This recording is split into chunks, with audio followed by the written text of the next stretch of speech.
I'm gonna sing my song, gonna touch somebody's soul, gonna put some words to music, because you never know. Strike a chord and bring a tear, or make somebody smile. I'm gonna sit right here and play for you a while. I wanna sit right here and play for you a while.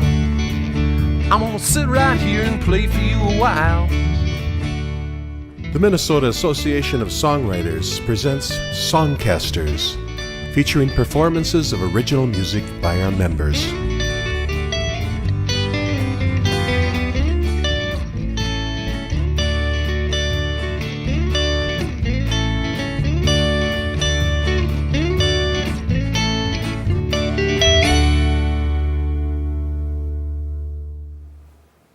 Welcome to the Minnesota Association of Songwriters SongCasters Interview Show. I'm your host tonight, Tom Engelhardt. I have two good friends with me tonight. On my far right is Tom Peschges. The man in the middle is John Bennett. We're here to talk about songwriting. First off, I'd like to ask you, why do you guys write songs? Well, I didn't even know I could write songs until 1969. I did like poetry before that, but a friend left his guitar at my house, and I started playing it, figuring out chords or how to play it myself, and I came up with 3 songs and discovered I was a songwriter, and I've been doing it for 49 years. And Okay.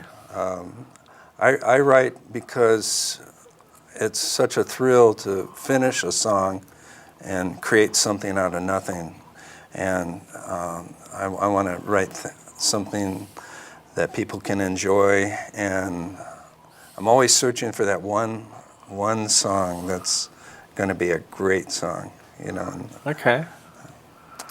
Tom? I started playing guitar when I was late teens, and didn't write my first song until I was in my 50s. I played all those decades playing cover songs.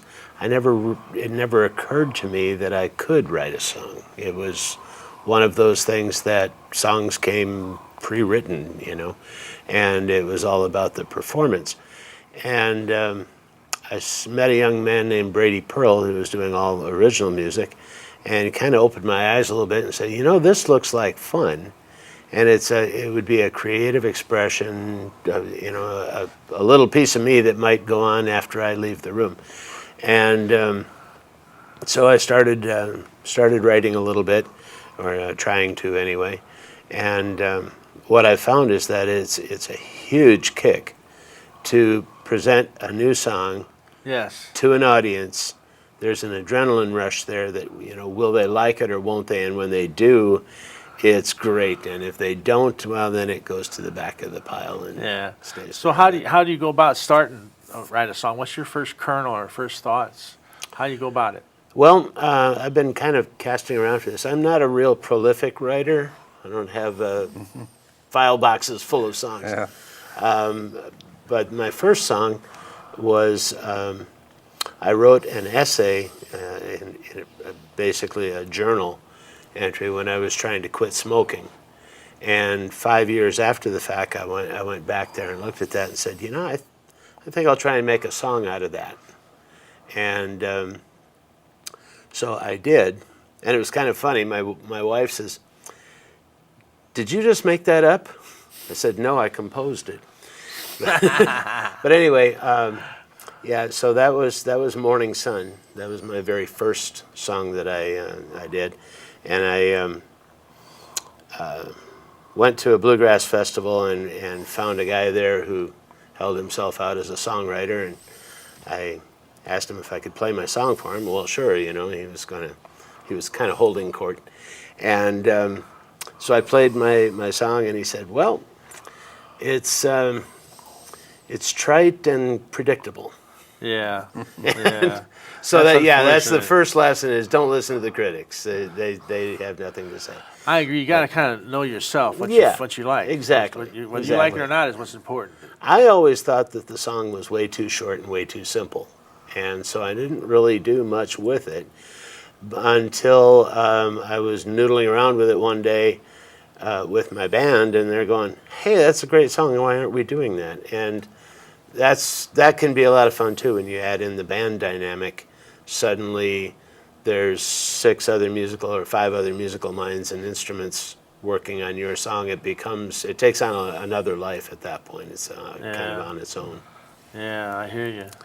So as far as how to get started, like I say, that one came from writing prose earlier. Then I did one called the Minnesota Song, which is like 5 minutes long. But I was heavily influenced by John Denver. I really like John Denver's music, and I like his whole philosophy. Yeah. And I thought, well, maybe I'll be the Minnesota's answer to John Denver's, Colorado poet laureate. Well, that's an ambition. That's ambitious. Let me tell you, it hasn't worked out that way, but I got a really good song out of it. Well, I'm curious to hear this song. Would you like to play a little bit of it? The Morning Sun one? Yeah, please do. Yeah, sure. Tell you what, before we get there, I'm going to use it to illustrate a point. Oh, please do. As to how to write a song, how to get started. I've been picked up something very recently on the internet. There's a Robin. What's her last name? Uh-oh. Oh boy, it was right there. Robin Frederick, and she's got books on Amazon and everything. This is kind of, I don't want to take credit where credit isn't due. This is kind of her philosophy, but she's the old question. Do you start with the lyrics or do you start with the melody? And the stock answer is yes, whatever works for you. But in her case, she suggests starting with the title. And the title is 3 to 5 words.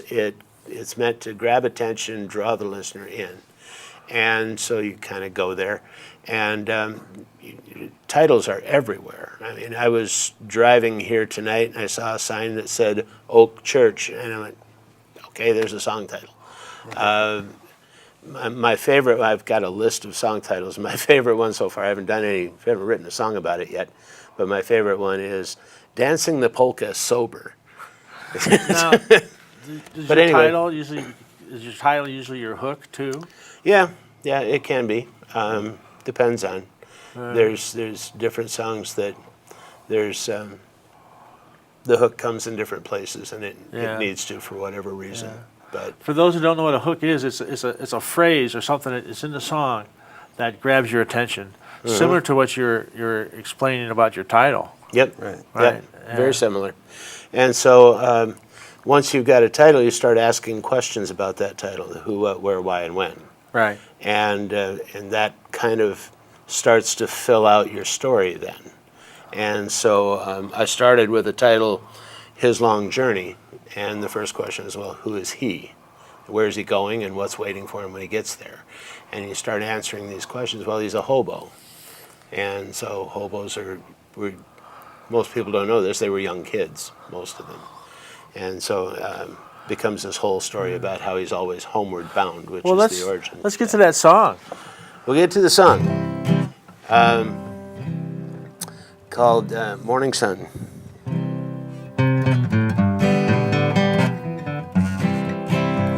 I love the morning sun. Don't know what might happen before the day is done, but it hasn't happened yet, that's why I love the morning sun. Morning sun gives the world a golden yellow hue. The air's so clean, the grass so green, the world is all brand new. In the quiet of the morning, each day begins anew. Anything is possible, you know this to be true. I love the morning sun. Don't know what might happen before the day is done, but it hasn't happened yet, that's why I love the morning sun. Every day has moments when things just won't go right. Failures, disappointments are all part of the human plight. But yesterday is over now, today's not yet begun. Anything is possible in the light of the morning sun. I love the morning sun. Don't know what might happen before the day is done, but it hasn't happened yet, that's why I love the morning sun. Everybody gets a new fresh start in the light of the morning sun.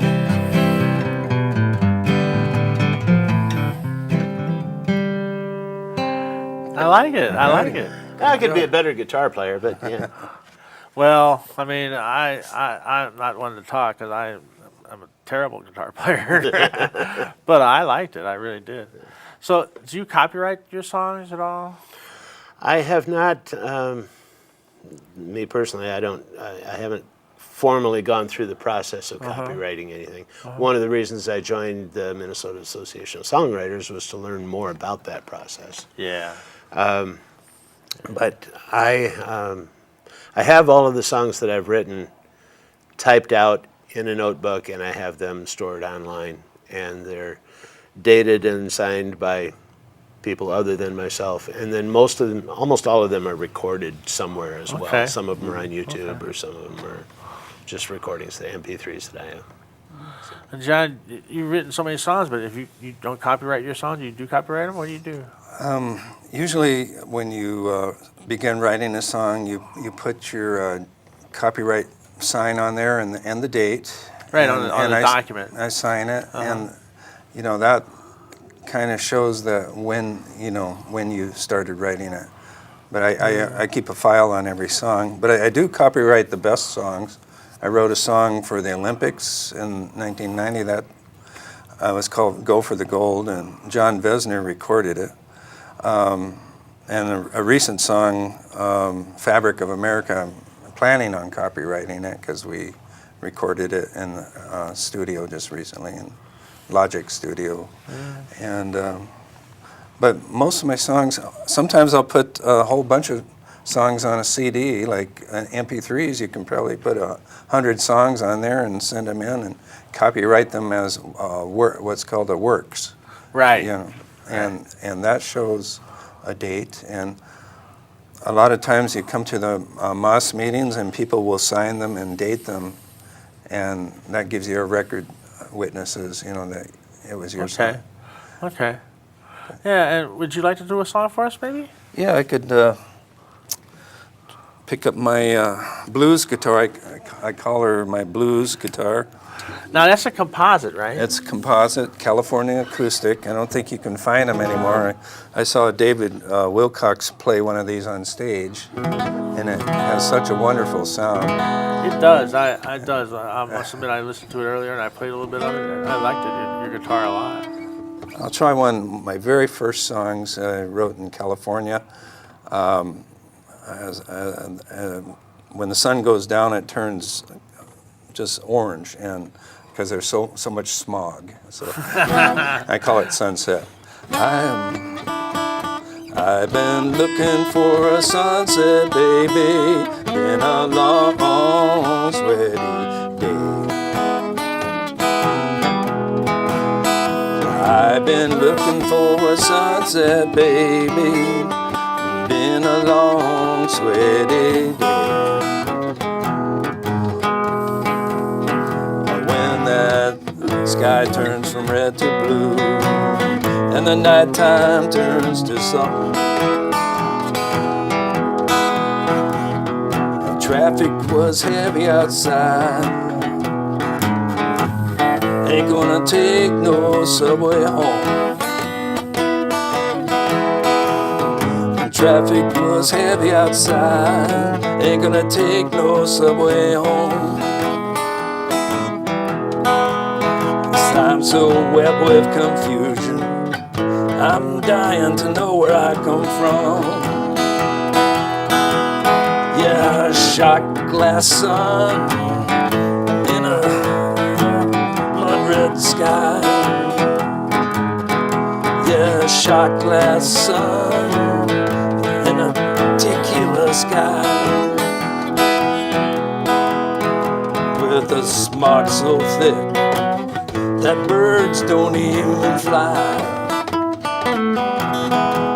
Yeah, I've been looking for a sunset, baby.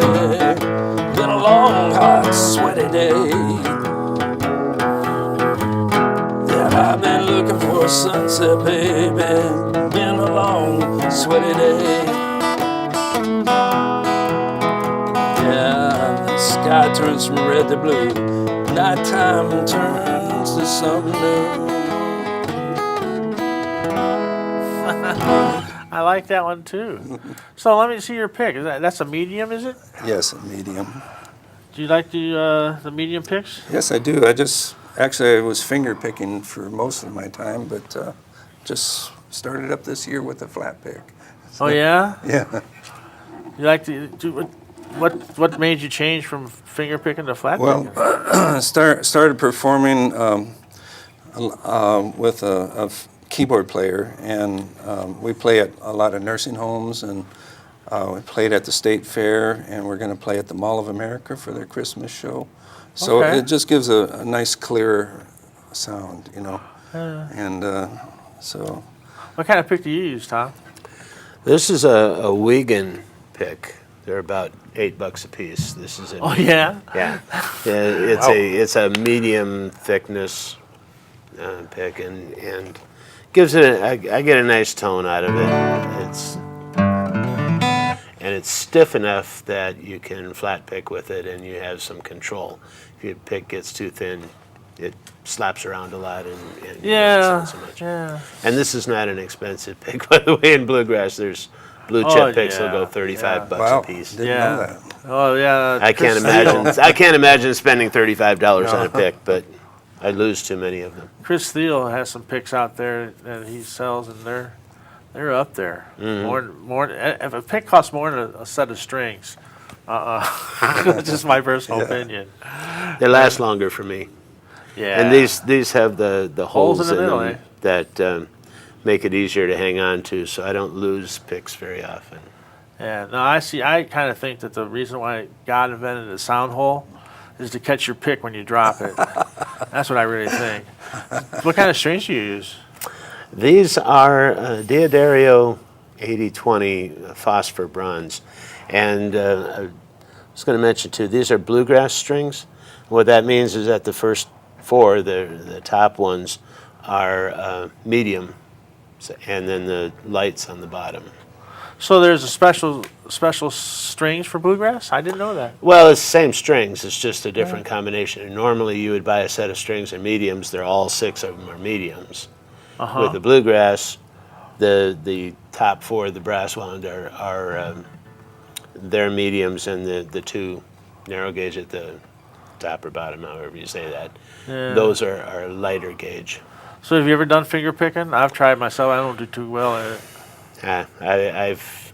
I'm just beginning to learn to do a little cross picking with the guitar pick. But no, finger picking has never worked for me.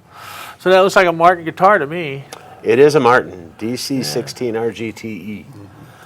Got all that? No, what is that again? RG's DC. Well, first of all, it's a D series guitar, D16. DC. The DC means it's cutaway. Cutaway. And then there's other code in there for the Sitka spruce top and the rosewood sides and Okay. the electronics package, which is nearly identical to yours. Right. They're Fishmans, are they? Fishman, yeah. Now, do you have other equipment, like other amplification equipment you use, like amps and stuff like that? My keyboard player has a real quality system Sound that we system? bring, and we had to set it up at the State Fair, and we get a very full sound, a full band sound, and so I'm real happy to be playing with Herm.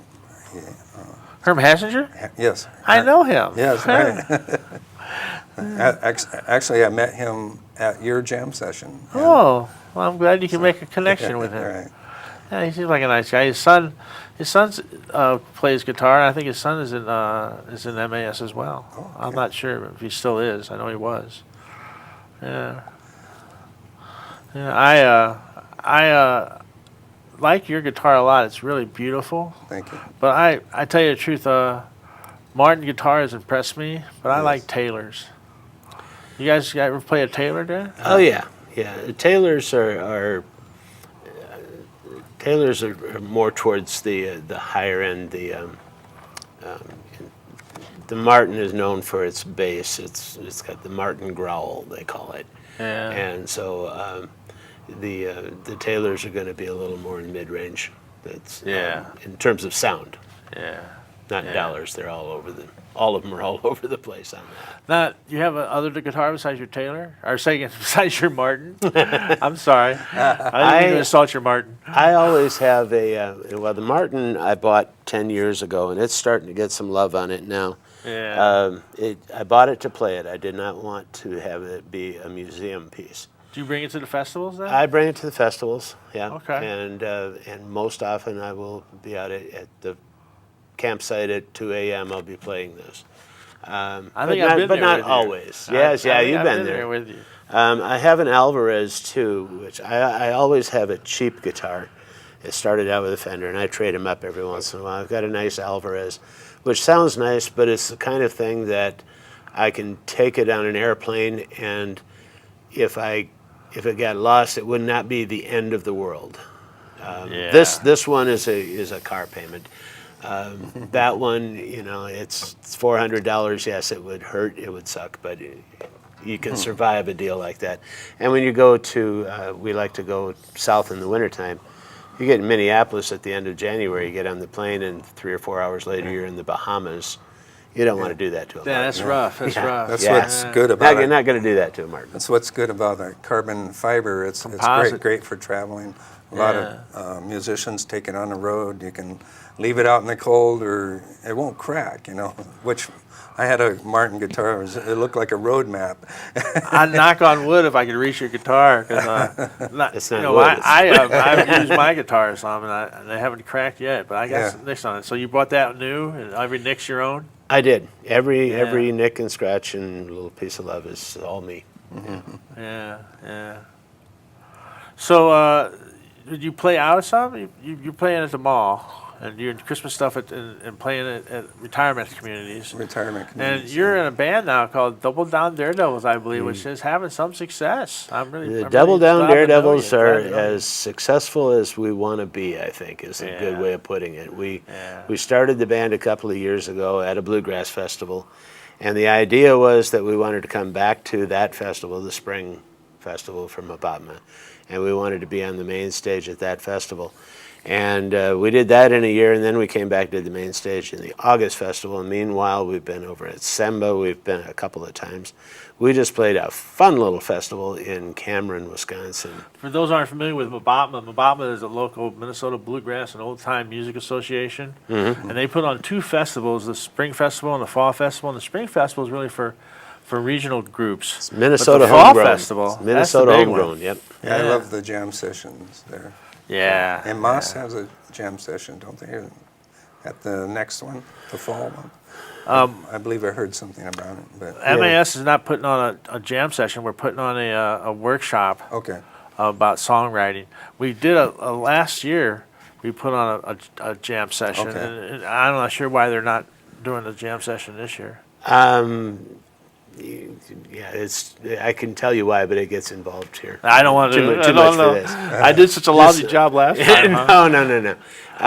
They kind of redid the whole Harvest Jam thing, and now it's the Minnesota Bluegrass Fall Jam at the Crowne Plaza, October 26th and 7th. And 8th. Yeah, no, 26th and 7th. It's Friday and Saturday. I thought it was Sundays too. Well, if a jam happened in the hotel on Sunday, okay. But there's no real organized activities. All right. But yeah, that's going to be a lot of fun, and Tom is going to be teaching a 2-hour-long workshop on songwriting. So I will be there front and center, learning. I'm going to rely upon learning at the feet of the master. You can get me in trouble, boy. I've been writing songs for a couple of years, and I'm pretty comfortable with that role. Right, you've been writing songs since, 60 years now? Yeah, no, 49, wait a minute. 49 years, and I started a little group called Minnesota Songwriters Association. Yeah. It was 79, and then the Christian Songwriters Association in 89. Minnesota Association of Christian Songwriters. Yes, yeah, and that's still going. We have a monthly meeting. And these meetings really help me to write. When a meeting's coming up, I know I got to write a song, and I write about 3 songs every month Oh yeah. because I go to 3 different meetings. Now, have you ever participated in that RPM challenge? You know what I'm talking about? No. In February, there's an RPM challenge where you try to write 10 songs in the month of February. Oh. Shortest month, right? It's write 10 songs or 35 minutes. You guys should check it out sometime. Okay. Yeah. And now, do your bandmates change a lot of your song? They make adjustments to it? Sometimes you'll take a song to the band and they'll say, you know, this would work a little bit better if we did this or that. But mostly it's just obviously playing by yourself. You're strumming 6 strings. You can't really take off and do a guitar break. So you have all these other instruments that can add fills and ornamentation and downright lead breaks. They'll just take and go off and do the whole thing. And at that point, the song kind of takes on a life of its own. It's kind of fun to bring it in and say, here it is, see what you guys do with it. I find it really, really enjoyable to hear somebody do my song. I mean, that's really enjoyable. Now, do you ever co-write? Do you guys ever co-write with anybody? I've written with several people from Moss, and then online I've written with people, so many songs. Meaning from people from out of state? Yeah, you can find them. I belong to a group called Songtown, and I meet different artists there. Okay. And I'm working with a publisher right now in Nashville, in Word Publishing. It's a Christian publishing company. So Yeah. Have you published anything? I have not published, and that's one of my big dreams, is have one song published. I've had one song published, and I tell you the truth, it sounds better than it is, because what it is somebody's trying to sell your song. So you've talked somebody into trying to sell your song. Yeah. But I've never made money at it. I'll tell you that. Yeah, I've spent more money than I made Oh, on music. Lord. Oh, So Lord. in other words, writing is kind of like performing. There's no real money in it. Yeah. Yeah. Well, there's thing that now there's passing a law called the Musicians Modernization Act. You should check it out. Well, I think we're about ready to close her down. I want to thank you guys for showing up. Sure. I appreciate what you did. I appreciate your songs. I think I enjoyed them. I appreciate you, Tom, for putting these shows together, and you've been doing it for many years, and I really appreciate what you've done. Well, I thank you for that. Yeah. Thank you for having me. I appreciate the invite. Well, you know what they say, you get what you pay for, and I'm getting paid, getting paid pizza. But anyway, we're thanking you for showing up, and please please watch our videos. We have more videos coming online, and you can catch us on the internet at Minnesota Association of Songwriters, and you can look us up in Mabatma Festival, Minnesota Bluegrass and Old Time Music Association. They have a website too. They have fall festivals and jams, and we have plenty of opportunity for songwriters to come in to share their music. Let's go to minnesotabluegrass.org is their website. Okay, all right.